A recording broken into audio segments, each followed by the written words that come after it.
Сәлем достар. Сұрақтардың біріншісі отгрузка разрешено болады. Сіз оны көбірек сәл итеріп жіберсеңіз, тура солай самовыкуп деген ол ешқандай сізде минус болмайды. Даже клиент білмей қалсын. Болмай жатыр, тығыстырып, сыйыстырып келмейсіз ғой. Wildberries магазин жауып тағыз келетін болса,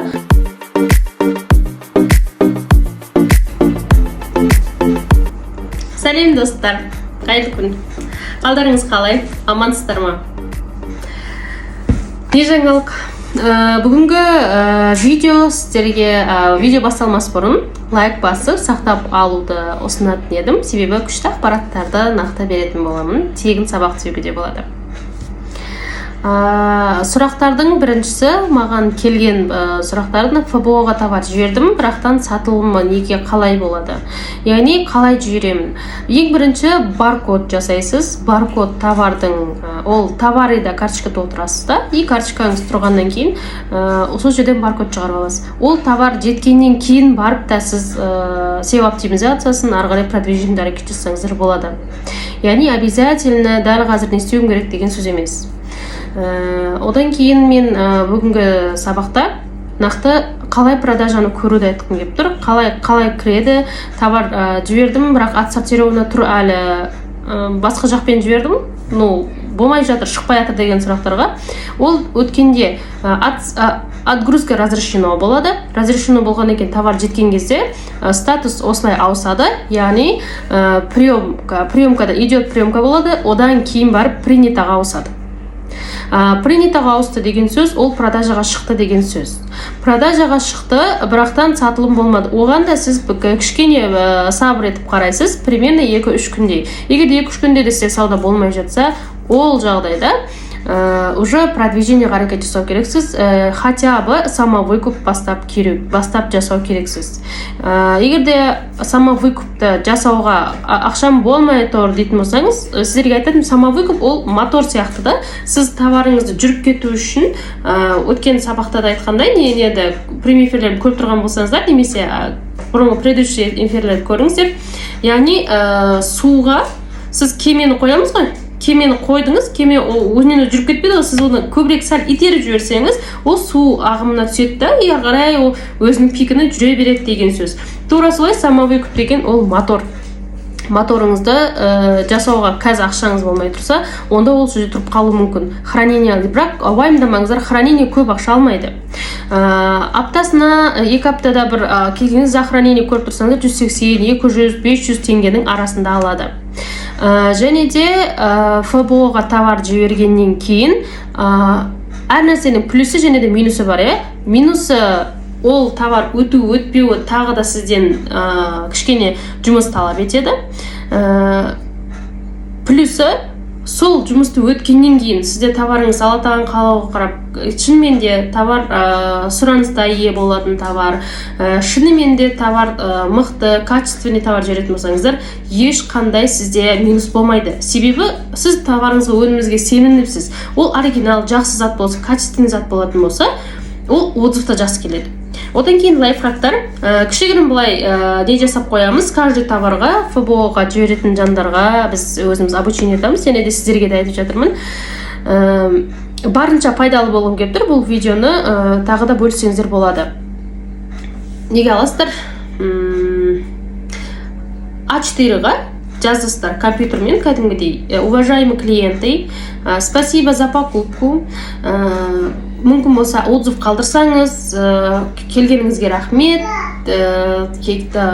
приходите снова деген сияқты әдемілеп жақсы отзыв қалдырыңыз деп сіз отзыв жинасаңыз болады да, бірінші жіберген кезде товарға бір коробкаңызда. Яғни бір коробка солай сіз отзыв жинап, жұлдыз жинайсыздар да, и ол өзін-өзі тартып кетеді. И және де подаркалар қосып қою керек болады. Лайфхактардың тағы бір жақсы жер ойыншықтар. Основном ойыншық, қазір мен ойыншық сатып жатырмын. Ойыншық сататын болсаңыздар, көбінесе любой ойыншықта батарейкасы болмайды. Сол себепті батарейкасын кішкене арзанырақ қосыңыздар да, мына в подарок батарейка. И инфографикаға жазыңыздар, немесе товардың ішіне сол. Даже клиент білмей қалсын. Ол товар заказ бергеннен кейін ішінде батарейкасы шығады, и уважаемый клиент деген әдемі письмосы болады. Вот мой WhatsApp номер деген сияқты письмоңыз болуы мүмкін. Енді өзіңіздің қалауыңыз, қалай сіз жасайсыз. Яғни салған ақшасына алған товарынан артығымен алып тұр да, яғни ол клиент артығымен алған екен, конечно, ой жақсы болды ғой, бұның ішінде батарейкасы болды, іздемейтін болдым, батарейканы қойдым да жұмыс жасап кетті товар, ой күшті болды деп. Орыстар негізі отзыв қалдырған жақсы көреді, жақсы жаман деген. Сол себепті отзыв қалдыру үшін солай подход жасасаңыздар болады. Енді тағы қандай сұрақ? ФБО-да табыс тауып кете аламын ба? Мен аз айналысып жүрмін, чем-то болмай жатыр деген сияқты. ФБО-да әрине сіз ФБС-пен 1-ші, 2-ші, 4-ші класс, 5-ші класс дейтін болсаңыз, уже 11-ші класс ол ФБО деп айтуға болады да. Жалғастырайық, балам жылап қалды.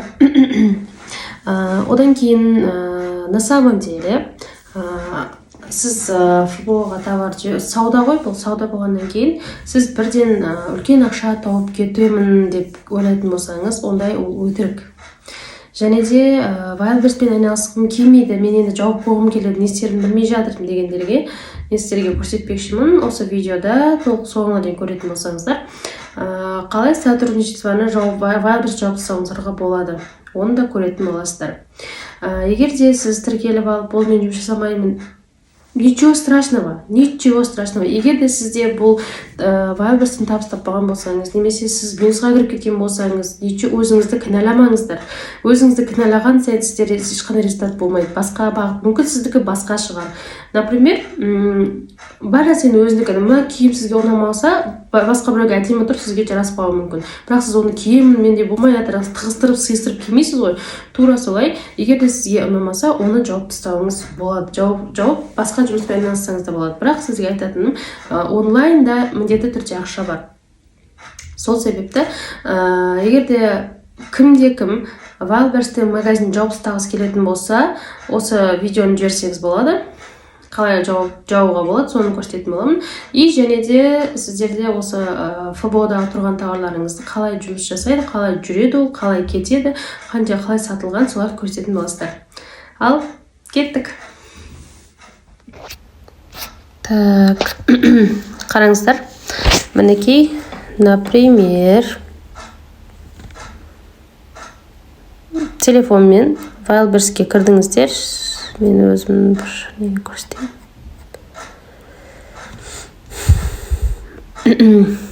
Так, бүгін понедельник айтпақсы ақша түскен екен, мына оқушымыздікі. Мына қараңыздар, сіздер товар жібергеннен кейін сізде былай тұрады. Міне біз ең бірінші одан алдынға жіберген кезде 56 штук жіберіп, что пробный ретінде қалай болады деп жібергенбіз. 17 декабрь күні көрініп тұрған болса. 17 декабрь күні біз товарды өткізгенбіз, бірақтан ол отсортировано болып тұрды да, мынада идет приемка деп тұрды. Ол приемкадан, яғни өзіңіздің ячейкаңызға қояды ғой. Яғни 2-3 күн уақыт кетеді, кейде бір апта кетуі мүмкін. Ол Wildberries-тің өзіне байланысты. И мына көріп тұрғандар бесплатно. Қазір бесплатно, приемкалар бесплатно болып тұр. Енді осы 17-сінен кірді, 20-сы сатылымға шықты продажаға. 20-сына шыққан товарды қараңыздар, қашан бітіп қалған. Жоғары жақтарына 3-4 күн сіз бастаңыздар, отчеты, аналитиканы, отчетыға кіресіздер. Аналитика бөлімінен 11-ші қатарға өтесіздер. 11-ші отчет по остаткам на складе. Осыны бастаңыздар, товар шығады. Так, мені қараңыздар, 140 товарымыз өтіп тұр. Еще өтіп тұрып, 144 товар жібергенміз, сразу уже 4-7 сатылып кеткен ғой. Мені қараңыздар. Әлі идет приемка болып тұр, 144 штук. Приемкамыз әлі идет приемка, принята әлі болмаған, соның өзінде бізде товарлар сатылып кетіп тұр ғой, қараңыздар.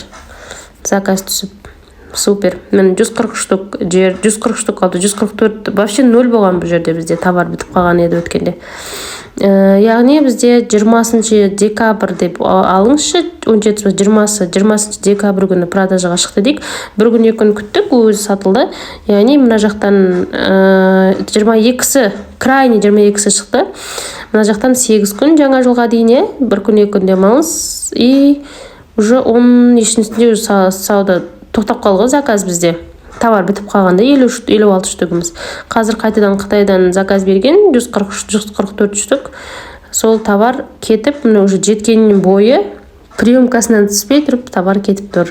Бұны қалай көреміз? Жоғары жақта қарасаңыздар, отчет по остаткамидан жоғарыға көресіздер да, и ФБО-дағы товарыңызды жіберген болсаңыз, міне үшіншіге кіресіздер, продажи деген басасыздар. Не товар түскен, не товар кеткенін көру үшін период деп тұр.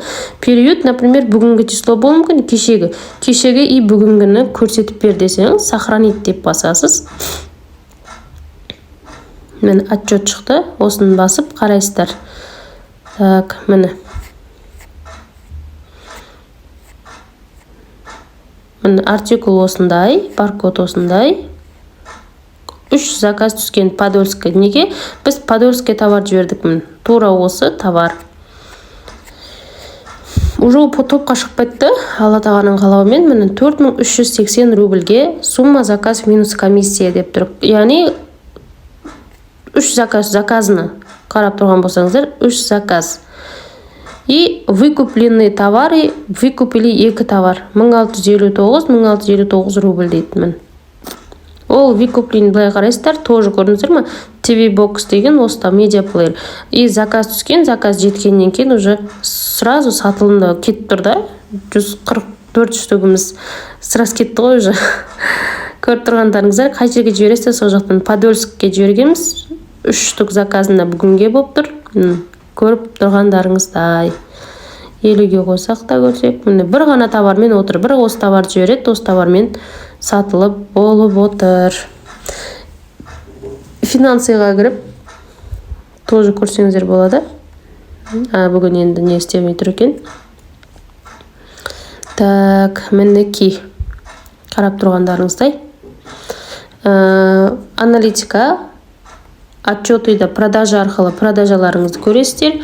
11-ші отчет бойынша сіздің товарыңызды қанша қалды, товарыңыз қанша өтіп жатыр, соны көріп отырсыздар. Міне бір товар.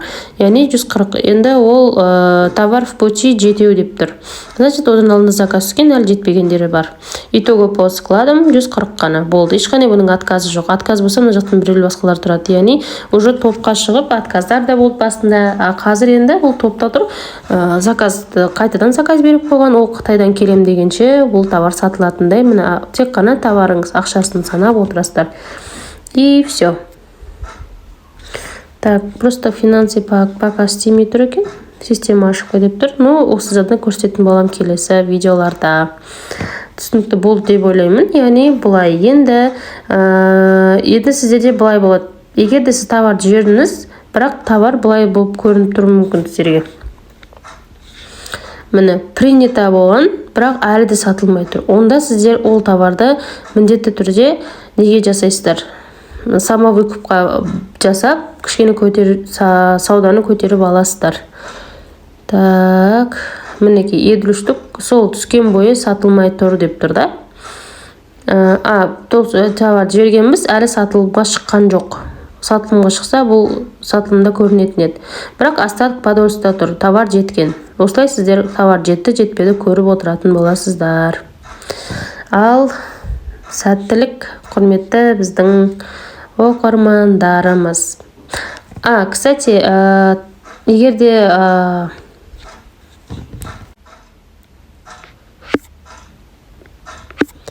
құрметті оқырмандарымыз, қараңыздар, бұрал менікі, бұрынғы минусқа кіріп кеткен бір кабинетім бар еді. Например, сіз кабинетіңізді жапқыңыз кеп тұр, онда мына жақта басыстарда поддержка деген бар. Поддержкада дата создания, например, бүгін сіздер жазбақшы болсаңыздар, бүгінгі датаны қойасыздар и статус. Бізде завершен деп тұр, уточнение, яғни қателік болса, товарыңыз банға кеткен болса, неге соны забанны жазыздар. Міне приемка, все возрождения, вопросы, возврат, сроки. И так, уточнение, некорректные, уведомления, виды, ошибки, загрузка, как создать. Көрсетемін сіздерге.